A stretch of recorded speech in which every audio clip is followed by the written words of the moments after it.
우리 하나님 앞에 감사드리고 영광을 올려드립니다.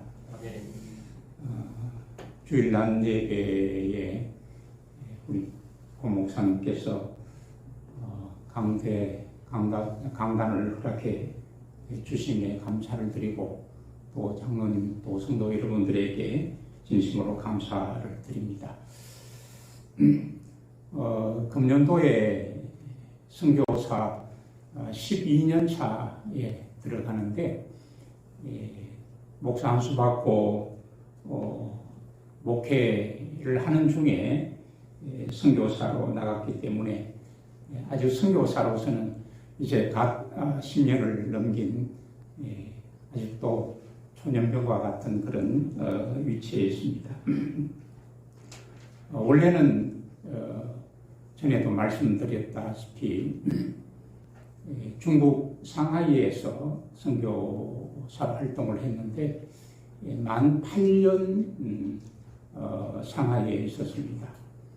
하나님께서 상하이에서 가정교회를 지도하려고 갔는데 하나님께서는 방향을 돌리셔서 신학교 사역을 하게 하셔서 8년 동안 상하이에서부터 시작해서 하남성 정주로 확장하고 나중에는 운남성 훈명으로까지 확장을 해서 전국적으로 많은 신학생들을 가르치고 또 매년 제주도로 학생들을 5월, 10월 두 차례 데리고 와서 수업을 하고 또 서울에서 졸업식도 하면서 많은 제자들을 키우게 된 것이 하나님의 은혜였습니다. 선교사는 교회의 원과 성도들의 기도 가운데 있다라는 그 말을 선교 현장에서는 절실하게 느끼고 있습니다. 후원이 있어야만이 선교사가 사역을 할 수가 있고 생활을 할 수가 있고 또 성도님들의 기도가 없이는 결단코 그 사역을 이루어갈 수가 없기 때문에 여러분들의 기도가 얼마나 귀중한지를 늘 경험하고 시험하고 있습니다.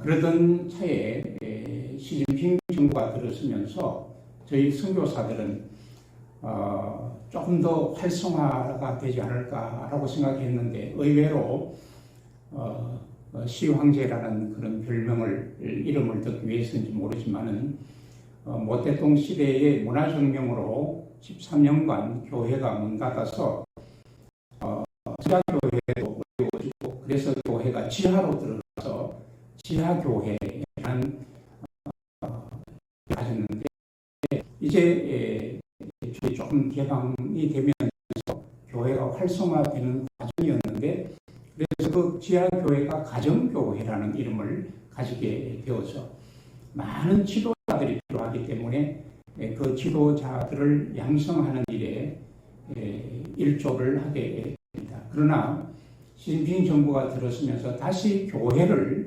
핍박하기 시작을 해서 선교사들을 다 추방하게 되고 또 한인교회를 하는 목회자도 추방하고 한인교회도 문 닫게 하는 그런 역사가 일어났습니다. 그래서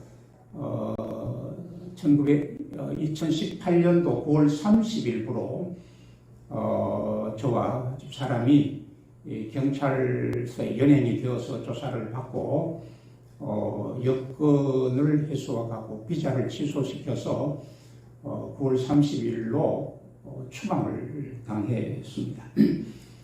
그래서 지금 현재 많은 선교사들이 거의 다 추방을 당한 입장이고 상하이에 우리 한인교회가 14개가 있었는데 다 문 닫게 하고 목회자도 추방을 하고 지금 교회가 한 5개 정도는 그래도 명분상으로 남겨둬야 되니까 한 5개 정도 남아있는 그런 상황이었습니다.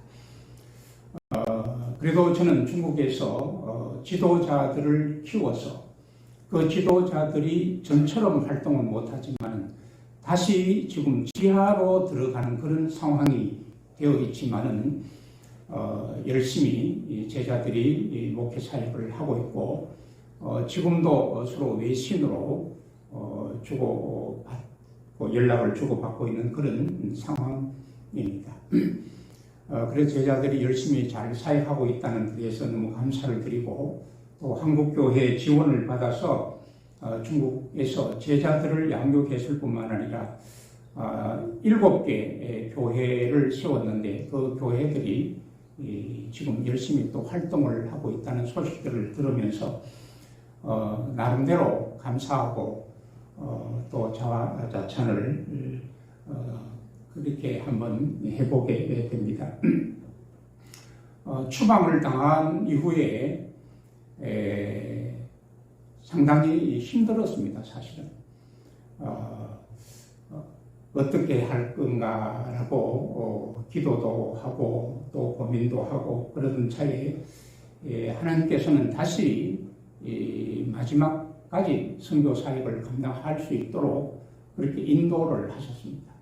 그래서 2018년 12월에 약 20일간의 시간을 가지고 중앙아시아, 카자흐스탄, 키르기스탄, 그리고 또 터키를 선교 탐방을 하게 되어서 하나님께서 카자흐스탄으로 가라는 그런 기도의 응답이, 너 카자흐스탄으로 가라 그렇게 말씀하지 않지만 제 마음속에 카자흐스탄으로 가야 되겠다라는 그런 마음의 생각이 자꾸 생겼습니다. 하나님께서 성령으로 인도하시는가 생각을 해서 기도 가운데 선교사들이 카자흐스탄으로 다시 들어가려면은 그 현지 선교회, 저희 통합적 PCK라고 하는 약칭 선교회가 있는데, 그 선교회 허락을 받아야 되고, 그리고 또 총회 세계 선교부에서 파송을 해야 됩니다. 그런데 저희들은 중국에서 추방을 당했기 때문에 총회에서 이제 특혜를 주어서 여러분들이 갈 수 있는 곳에 가면은 좋겠다라는 총회 허락이 되어서 2019년도 총회 세계 선교부의 허락을 받고 카자흐스탄 알마티로 들어가게 되었습니다. 카자흐스탄은 사실은 잘 알려져 있지를 않았습니다. 그동안 구소련 연방으로 오랫동안 있다가 구소련 체제가 무너지면서 14개 국가가 이제 독립을 했습니다. 그래서 지금 이제 CIS 연합이라고 이렇게 말하는데, 1991년 12월 16일 구소련으로부터 카자흐스탄이 독립을 했습니다. 그래서 14개 독립국가 중에서 가장 큰 영토를 가진 나라가 카자흐스탄인데, 카자흐스탄은 러시아 남부와 7,000km의 국경을 하고 있는 아주 큰 나라. 그러니까 중앙아시아, 지금 아시아의 가장 정중앙에 위치하여 있는 나라가 카자흐스탄인데, 그 중앙아시아의 5개 나라가 독립을 했는데, 그 중에서 이제 가장 영토가 넓은 나라가 카자흐스탄인데, 우리 남한의 27배이고 세계에서 9번째로 큰 나라가 카자흐스탄입니다. 그러니까 그 당시에 소련이 얼마나 큰 영토를 가지고 있었는지 알 수가 있죠. 14개 나라를 독립을 시키고도 지금도 세계에서 11%라는 국토를 가지고 있는 나라가 러시아입니다. 그런데 이제 카자흐스탄은 그렇게 넓은 영토를 가지고 있지만은 1년 강우량이 한 500mm 내외이기 때문에 특별히 우리나라처럼 이런 벼농사는 할 수가 없고, 대부분 스텝 지역으로 해서 초원지대, 그리고 원래 그쪽은 유목민들이 사는 지역이에요. 그래서 원래 카자흐 민족은 유목민들인데 러시아로 소련으로 합병이 되면서 이제 도시화가 되고 정착이 된, 그래서 도시화가 이루어진 그런 곳이기도 한데, 그 넓은 영토의 인구는 작년에 인구조사를 해서 10월 1일 날 인구를 발표를 했는데 1900만 6천 명이, 우리나라의 거의 한 3분의 1 조금 넘는 그런 수준인데 아직도 들판에 가면 끝없는 평원으로 이루어진 나라이고 들에 가면은 소, 양, 말 1년 사시사철 방목을 하는 그런 나라. 그러니까 국민 수보다 소, 양, 말이 더 많은 나라가 카자흐스탄이기도 합니다. 카자흐 민족이 한 70% 되고 러시아인이 한 20%를 살고 있고 그 다음에 대개 이제 소수민족들 소련 스탈린 시대 때 그쪽으로 많은 소수민족들을 강제로 이주를 시켜서 그래서 실질적으로 한 50개 종족이 살아가고 있다 그렇게 말합니다. 저희 고려인들도 지금 한 10만 명 정도 카자흐스탄에 사는데 1932년 스탈린이 동쪽 하와라보스 그쪽에 동쪽 건동 지역에 살던 우리 한국 사람들을 강제로 이주를 시킨 곳이 카자흐스탄, 우즈베키스탄 쪽입니다. 그래서 지금 1세들은 다 돌아가시고 2세들도 거의 한 8, 90세 이제 몇 명 남지 않고 지금 대부분 활동하는 고려인들은 한 10만 명 중에서 3세, 4세 이런 분들이 활동을 하고 또 많은 분들이 한국에 또 취업을 하러 들어와 있는 그런 상황이기도 합니다. 그리고 종교는 70%가 역시 이슬람이고 한 20% 역시 러시아 정교회이고 우리 개신교는 한 4% 정도밖에 되지 않습니다. 그래서 독립을 하면서 선교사들이 이제 개신교 선교사들이 들어가서 선교를 하기 시작을 했습니다. 그래서 그러나 카자흐스탄은 이제 이슬람이 국교처럼 되어 있는데 법적으로는 국교가 아니에요. 그래서 법에 카자흐스탄에 이제 이슬람이 국교라고 정하여져 있지 않은 거예요. 그래서 우리 개신교가 선교하기는 상당히 그렇게 다른 공산국가에 비해서는 조금 개방적이다 그렇게 말할 수가 있고 제가 중국에 있을 때 비자 때문에 매년 이제 저는 이제 조금 정상적인 방법은 아니지만은 1년 취업 비자로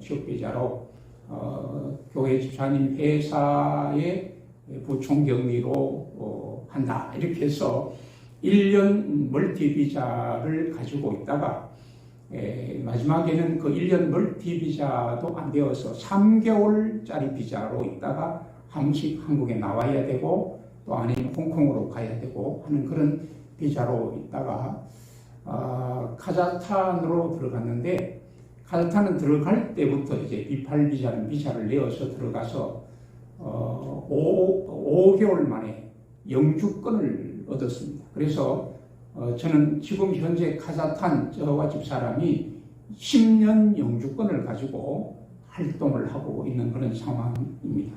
그래서 영주권이 있으니까 상당히 유리한 점. 그런데 영주권을 다 주는 건 아니에요.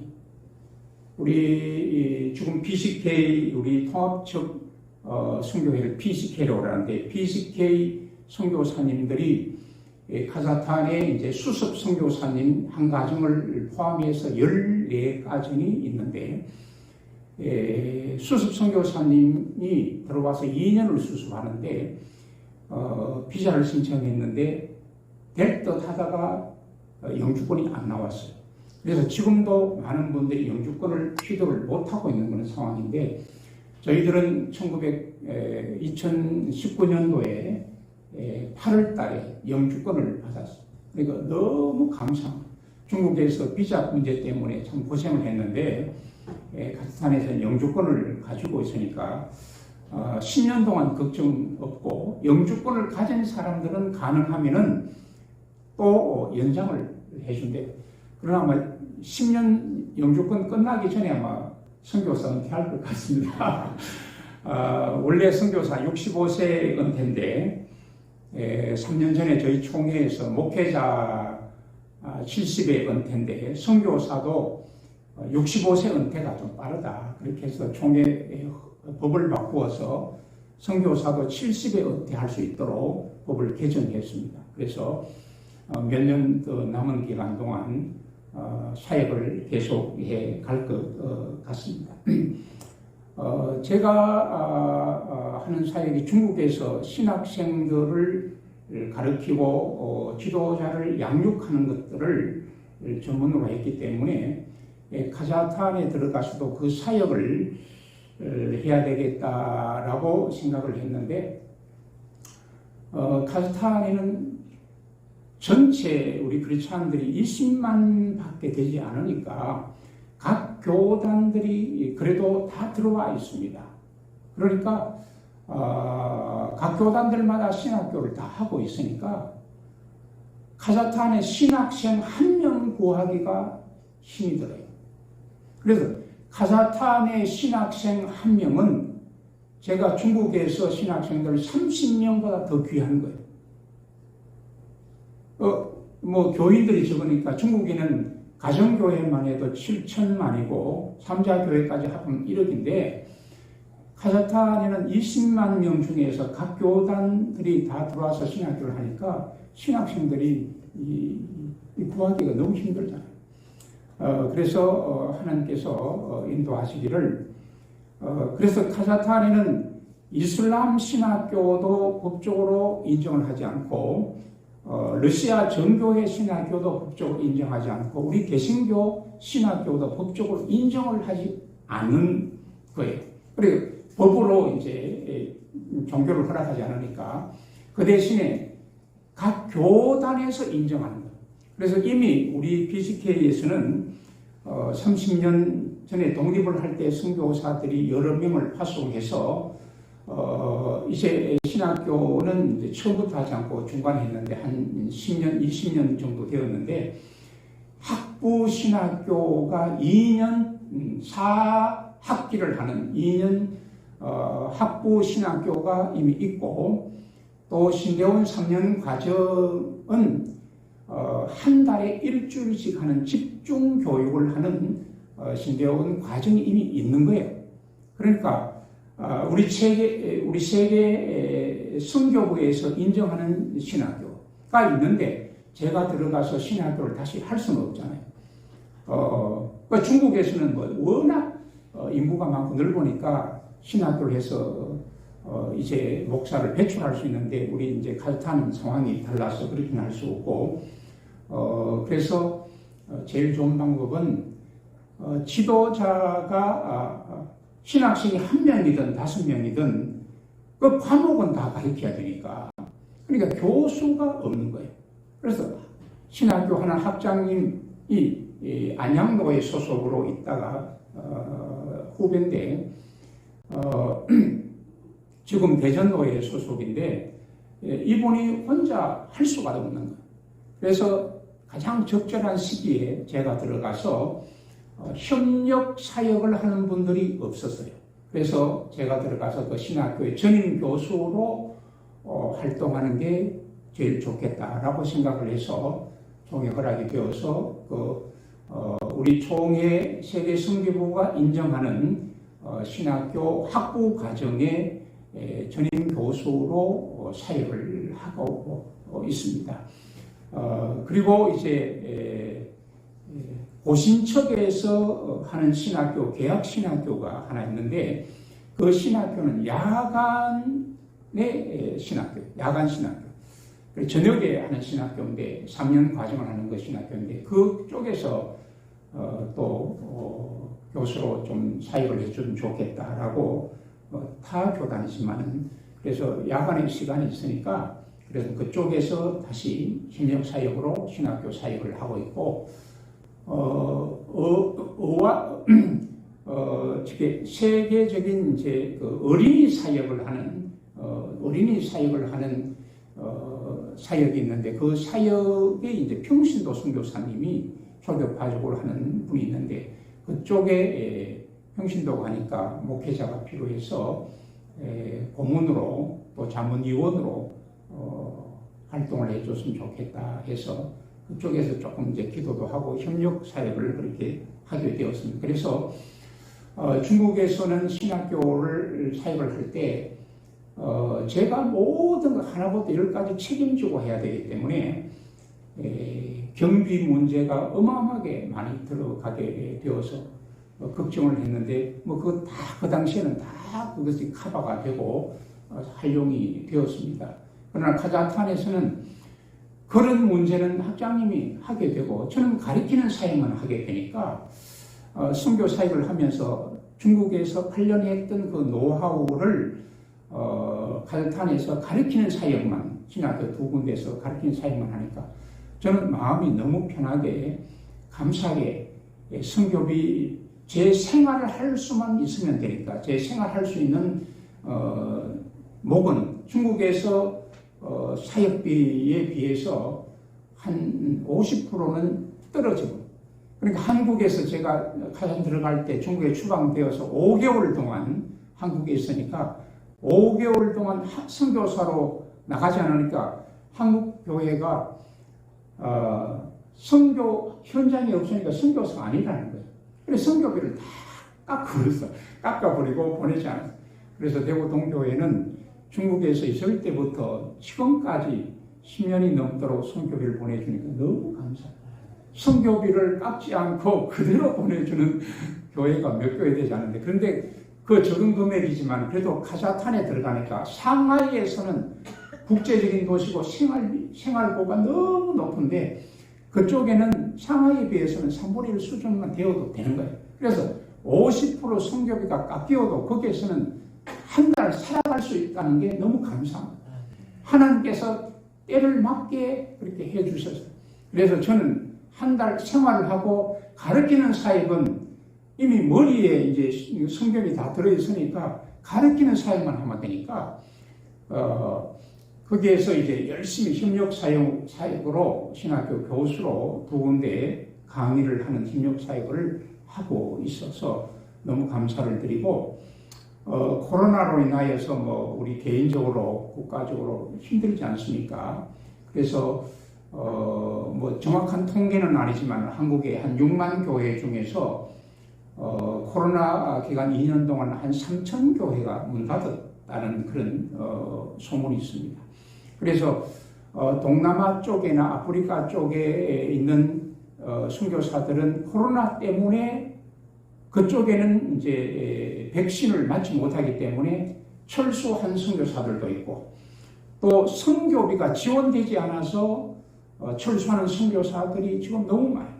한국 교회가 가뜩이나 어려운데 선교사들이 수백 명, 수천 명들이 나와 있으니까 그걸 감당을 못해요. 선교사님도 또 살아야 되니까. 그래서 어떤 분들은 빵집에 가서 아르바이트하고 선교사들이 할 수가 있는 일들이 몇 개 없잖아요. 그래서 여기서 아르바이트하고 그런 분들이 너무 많은데 저 같은 경우는 선교비가 그렇게 깎였는데도 불구하고 카자흐스탄 현장에서 사역을 할 수 있다는 것 자체가 감사합니다.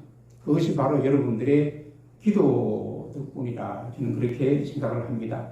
그래서 이번에 이제 일이 있어서 잠시 나왔다가 사실 내일 12시에 인천공항으로 올라갑니다. 내일 올라가서 비행기가 뜨기는 화요일 새벽 2시에 이제 비행기가 뜨기 때문에 내일 12시에 올라가야 됩니다. 올라가서 현장으로 들어간다는 것 자체가 감사한 것이죠. 아까 목사님 말씀드린 대로 카자흐스탄에 테러리스트들이 들어와서 좀 카자흐스탄이 매우 어지러운 그런 상황인데 카자흐스탄은 이제 무슬림이지만은 아주 순한 무슬림들이에요. 그리고 유목민들이라서 성격도 순한데 아프가니스탄의 그 원리주의자들이 여러분들 점령을 해서 막 나라를 엉망으로 만들고 여자분들은 활동도 못하게 만드는 그런 이슬람의 원리주의자들 여러분들 우리가 뉴스를 많이 보지 않습니까? 그 원리주의자들이 우즈베키스탄과 키르기스탄을 통해서 한 2,000명 가량이 들어온 거예요. 정보에 의하면은. 그래서 카자흐스탄이 상당히 요즘 이제 문가가 좀 올라갔는데 그런 사람들을 부추겨서 그것을 대외 명분으로 내세워서 이슬람의 원리주의자들이 무기고를 탈취한 거예요. 원래 카자흐 사람들은 유목민들이라서 순한 사람들이라서 무기고 탈취하고 그렇게 안 해요.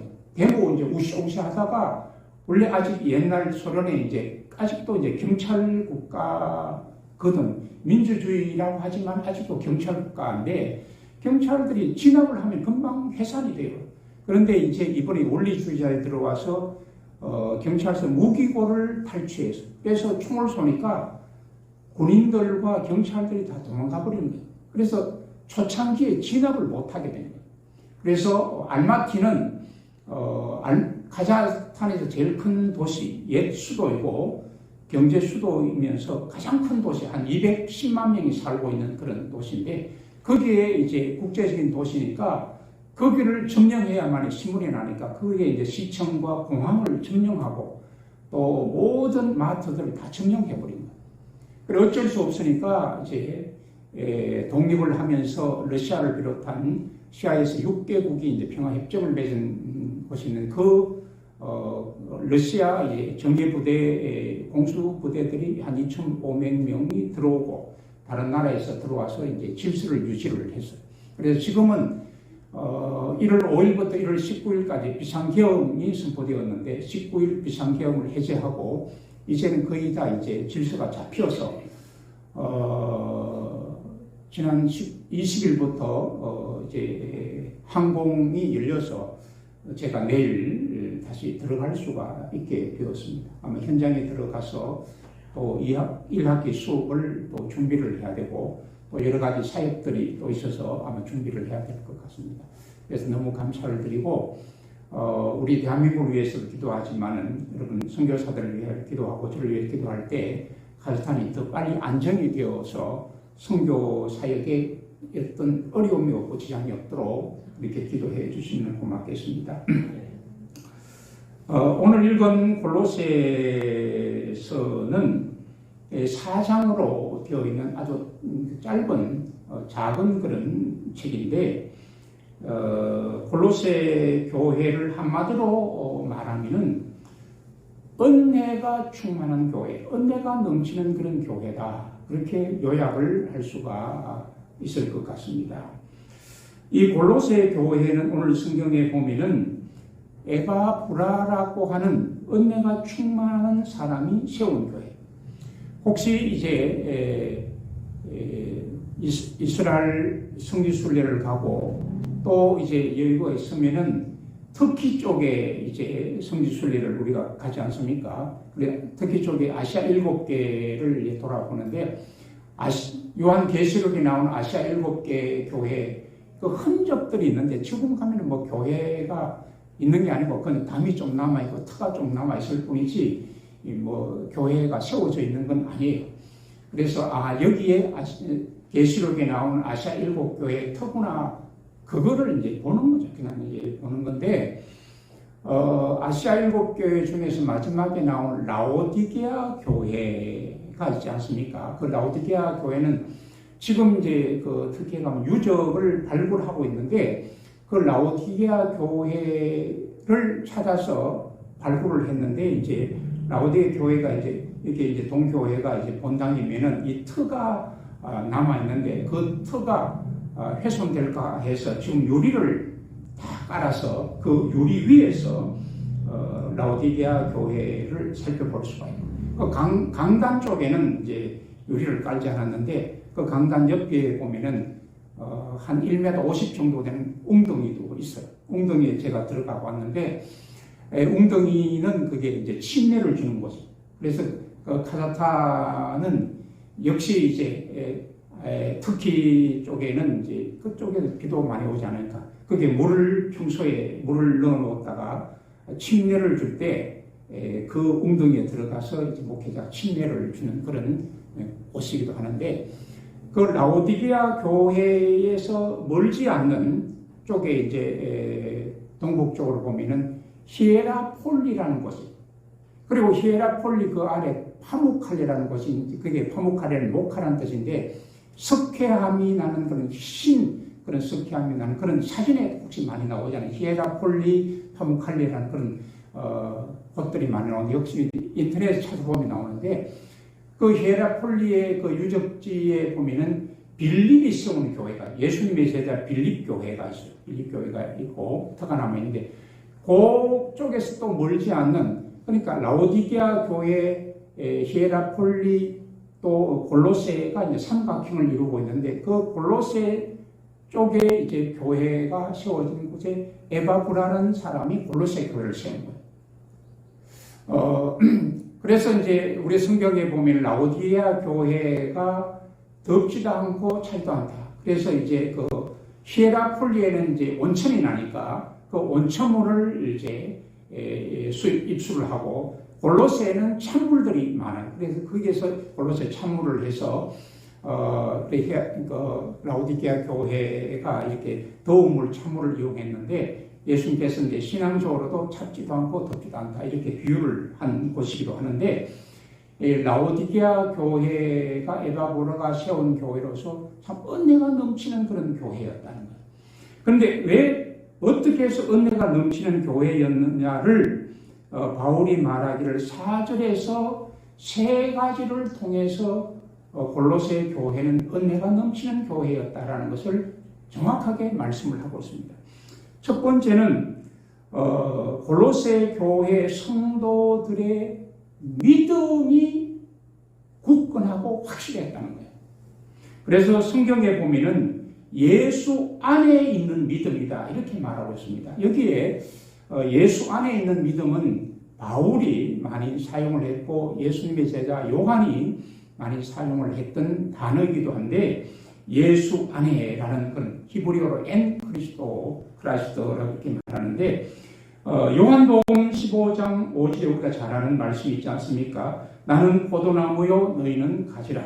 그가 내 안에, 내가 그 안에 거하면 사람이 열매를 맺나니 나를 떠나서는 너희가 아무것도 할 수 없다. 그러니까 골로새 교인들의 신앙은 한마디로 예수 안에 있는 믿음이었다. 이 말은 오직 예수로 충만된 교회였다는 거예요.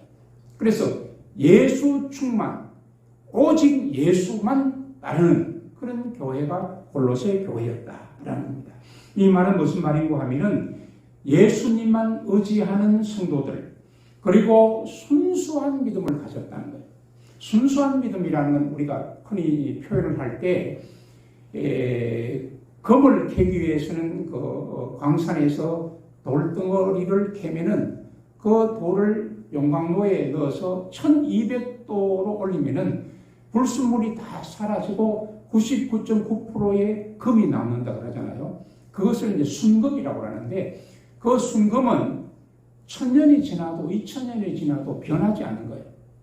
우리가 가끔씩 신라 문화재가 발견되었다. 그래서 1000년 된 신라 문화재에 보니까 금이 나왔는데, 그 금이 반짝반짝 빛나는 걸 우리가 보지 않습니까? 그것처럼 이 순금은 99.9%의 순금은 1000년이 지나도 2000년이 지나도 변하지 않는 거예요. 이처럼 골로새 교인들의 믿음이, 예수님만 의지하는 이 믿음이 이런 순수한 믿음을 가지고 있었다는 거예요. 그리고 골로새 교인들의 이 믿음은 사도들이 고백한 고백을 가지고 있었다는 거예요. 우리가 오늘도 예배를 드릴 때 사도신경을 고백을 했는데, 이 사도신경은 그러니까 예수님의 제자들을 사도라고 하는데, 예수님의 제자들이 고백했던 그 고백을 오늘도 우리가 고백을 한다는, 고백의 전승이고 신앙의 전승인데, 이 사도신경이 뭡니까? 하나님을 믿습니다. 예수님을 믿습니다. 성령님을 믿습니다. 교회를 믿습니다라는 그 고백이잖아요. 그 고백이라는 것은 내가 스스로 고백하는, 우리가 외우는 것뿐만 아니라 이것이 고백이 되어 있다는 거예요. 이 고백이 내 신앙의 평소의 신앙의 실천이 되어 있다는 거예요. 그런데 여기에서 가장 중요한 것은 예수 그리스도에 관한 고백이죠. 예수님의 탄생과 십자가의 죽으심과 부활과 재림의 고백인데, 이 고백 중에서 정말로 중요한 것은 뭡니까? 예수님이 누구냐는 거예요. 보통 우리는 예수님은 하나님이다 이렇게만 고백을 하는데 그 고백은 반쪽짜리 고백이고 이 고백 하나님입니다라는 그 고백을 고집하면은 그 잘못하면 이단이 되는 건데 예수님이 누굽니까? 그는 하나님이면서 그는 인간입니다라는 거예요. 예수님을 하나님으로만 믿으면 그건 올바른 신앙이에요. 예수님은 인간입니다. 인간이시기에 우리 죄를 사할 수가 있는 거예요. 그래서 예수님은 하나님입니다. 예수님은 참 인간이십니다라는 이런 바른 고백, 바른 신앙을 고백하는 교인들이 골로새 교인이었다는 거예요. 그 다음에 두 번째 4절에 말하기를 골로새 교인들은 교회 안에서 서로 사랑하고 있었다는 거예요. 사랑이라는 건 뭡니까? 골로새 교인들이 왜 이런 사랑의 교회가 되었느냐? 우리 모든 성도들은 하나님의 은혜를 입었습니다. 하나님의 은혜로 죄 가운데 죽을 수밖에 없는 저와 여러분들이 구속함을 입었습니다. 그래서 예수의 보혈의 피공로로 우리가 하나님의 자녀가 된 겁니다. 할렐루야. 그렇지 않습니까? 그리고 말하기를 성도는 그리스도 안에서 한 지체가 되었다. 로마서 15장 5절에 보니까 그리스도 안에서 한 몸이 되어 서로 지체가 되었다. 예수로 말미암아 구속함을 받은 우리 성도들은 교회에서 서로 지체라는 거예요. 형제라는 거예요. 그래서 보통 우리가 한 아버지, 한 어머니에게서 난 사람을 형제라고 하잖아요. 그래서 이제 우리는 흔히 하는 말로 피는 물보다 진하다. 그런 얘기들을 우리가 서로 하지 않습니까? 그래 형제들이 이제 뭐 여러 남매들이 또 이렇게 떨어져 있다가도 뭐 서로 연락을 잘 안 해도 명절이나 이런 때 만나면은 또 형제처럼 지내고 정말로 피로 나는 형제처럼 그렇게 화목하잖아요. 이처럼 교회 성도들은 예수의 피로 말미암아 하나가 된 형제들이라는 거예요. 여러분 육체의 형제들 중에서 다 예수 믿는 사람이 아니고 예수 안 믿는 사람들도 있을 수 있잖아요. 그런데 이 땅에서는 형제지만 하나님의 나라에서는 예수 안 믿으면 천국 못 가잖아요. 그러나 예수로 말미암아 한 형제된 우리 공동체 형제들은 이 땅에서도 공동체로서의 형제지만 천국 가서도 영원히 거기에서 주님과 더불어 왕노릇하며 살 것 아닙니까? 그래서 교회라는 게 사람들이 모임의 공동체이기 때문에 서로 마음이 안 맞을 수도 있고 서로 또 뭐 언쟁을 할 수도 있는 것이 이 교회예요. 그러나 이런 교회지만은 그러나 예수의 보혈로 하나 된 교회는 곧 화목해야 되고 서로 용서해야 되고 서로 하나가 되어야 하는 겁니다. 왜? 예수의 피로 하나가 되었기 때문에. 그래서 골로새 교회라고는 왜 문제가 없었겠습니까? 이 땅에 있는 교회 중에 문제가 없는 교회가 됐습니까? 그러나 골로새 교회에도 문제가 있었겠지만은 그러나 곧 화해하고 그리스도의 사랑으로 하나가 되었다는 거예요. 그래서 골로새 교회가 오늘 오고 오는 모든 세대의 모범이 되는 교회로 남아있다는 거예요. 그래서 이런 사랑이 넘치는 사랑이 있는 교회가 골로새 교회였다라는 겁니다. 그리고 세 번째는 뭡니까? 하늘에 쌓아둔 소망으로 말미암다. 오늘 우리 성도들은 이 땅에만 소망이 있는 것이 아니고 참 소망은 우리가 하늘에 있는 것이죠. 그렇지 않습니까? 이 땅이 코로나 때문에 좀 힘들고 어렵고 여러 가지 질병으로 인하여서 또 우리가 절망할 수도 있지만은 그러나 우리의 생명은 이 땅에 있는 것이 아니고 영원한 하나님의 나라에 있는 거예요. 할렐루야. 예. 그래서 골로새 교회 성도들은 땅에 소망을 두고 사는 것이 아니라 하늘에 소망을 두고 살았다는 거예요. 그래서 저들은 힘들고 어려워도 괴로워도 승리하며 살았다는 거예요. 할렐루야. 그래서 오늘 우리 동교회도 여러분들의 소망이 땅에 있는 것이 아니라 하늘에 두고 살아가는, 그래서 늘 주님과 교제하며 살아가는, 그래서 성도들과 영적인 교제로 한 형제로서의 아름다운 교회를 이루어가는 그런 골로새 교회를 만들어가는 우리 사랑하는 동교회가 되기를 축복합니다. 하나를 더 말씀을 드리면은 이사야 37장 31절의 말씀에 보면은 이런 말씀이 있습니다. 유다 족속 중에 피하여 남은 자는 다시 아래로 뿌리를 받고 위로 열매를 맺느니라. 이 말은 여기에 남은 자라는 말인데, 이 남은 자라는 말을 설명하려면 시간을 많이 할애야 되겠죠. 그러나 한마디로 요약을 하면 저는 이 남은 자를 믿음의 성도라고 저는 그렇게 표현하고 싶습니다. 믿음의 사람. 그래서 예수를 정말로 골로새 교인들처럼 이런 확실한 신앙을 고백을 가지고 살아가는 사람은 하나님께서 그냥 두시는 것이 아니라 그 사람의 삶의 터전을 이 땅에서도 뿌리를 내리게 한다는 거예요. 여러분, 나무가 뿌리를 깊게 내린 나무는 어떤 가뭄에도 죽지 않아요.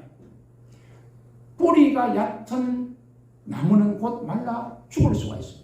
그래서 뿌리를 깊게 내린 그 나무는 수분을 빨아들여서 위로 많은 열매를 맺는다는 거예요.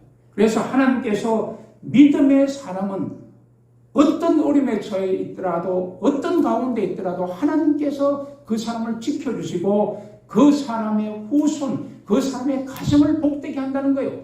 그래서 얼마나 이 땅에서 우리가 믿음을 가지고 있느냐, 그게 중요한 거예요, 사실은.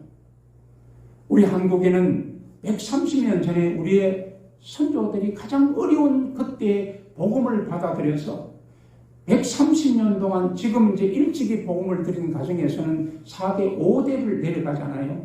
그래서 그분들의 믿음이 오늘 우리 세대까지 내려와서 오늘 이렇게 한국이 복을 받고 사는 거예요. 여러분, 대한민국이 얼마나 좋은 나라냐? 외국에 나가서 살아보면 알아요. 한국에 있을 때는 잘 몰라요. 대한민국이 얼마나 복을 받고 있는 나라인지. 그러나 조금 여러 가지 정치적인 어려움은 있지만은 하나님께서 반드시 우리 대한민국을 들어서실 줄로 믿습니다. 2만 명의 선교사를 파송한 나라는 세계에서 없어요. 이사야 37장 이 말은 히스기야의 기도를 응답해 주시는 쭉 말씀 가운데 나오는 한 말씀이기는 하지만은 하나님께서 믿음의 사람을 끝까지 지켜주시고 그 사람의 육적인 일뿐만 아니라 그 사람의 영적인 일도 하나님께서 책임지고 계신다는 거예요. 그래서 오늘 우리들은 선조로부터 받았던 그 믿음을 우리 뒤에서 끝나는 것이 아니에요. 우리의 사명들은 앞으로 내 자녀들에게, 내 손자들에게, 손녀들에게 자자손손이 앞으로 한국교회가 100년의 역사를 이어왔다. 또 100년의 역사를 이어가기 위해서는 오늘 우리 세대들이 정말로 믿음을 잘 지킬 때에 그 믿음의 뿌리가 더 깊게 내려가고 그 열매가 더 풍성하게 맺힌다고 하는 이 사실, 성경 그대로 믿고 믿음 생활을 감당하는 개인, 가정, 동교회 성도 여러분들이 되시기를 바라고, 그러는 한에 여러 가지 어려움들이 있지만은 골로새 교회처럼 정말로 주님 앞에 칭찬받는 믿음 때문에, 사랑 때문에, 소망 때문에 칭찬받는 우리 동교회가 될 수 있기를 축복합니다. 하나님 아버지, 이 언덕에 일찍이 봄이 대구 동교회를 세워주셔서 하나님의 귀한 말씀이 목사님으로부터 선포되게 하여 주시고 그 말씀을 먹는 성도들이 또 세계를 향한 선교의 꿈을 가지며 또 이 땅에서 하나님의 나라를 이루기 위해서 아름다운 공동체를 이루어가는 대구 동교회를 사랑하시고 축복하여 주시기를 원합니다. 목사님 다녔을 때마다 성령의 두루마기로 입혀주셔서 외치는 그 말씀이 힘있고 능력 있는 말씀이 되어서 성도들이 그 말씀대로 살아가는 놀라운 역사가 아버지 하나님 저들의 가정에서, 사업과 직장에서, 이 땅에서 이루어질 수 있기를 간절히 기도하고 소망합니다. 또 금년도 여러 가지 기도하는 일 가운데 교회나 또 성도들의 가정이 정말로 하나님의 은혜 속에서 감사가 넘치는 역사가 일어나게 하시고 아름다운 열매들이 맺혀지는 역사가 일어나게 하여 주옵소서. 거룩하신 예수님의 이름으로 기도하옵나이다. 아멘.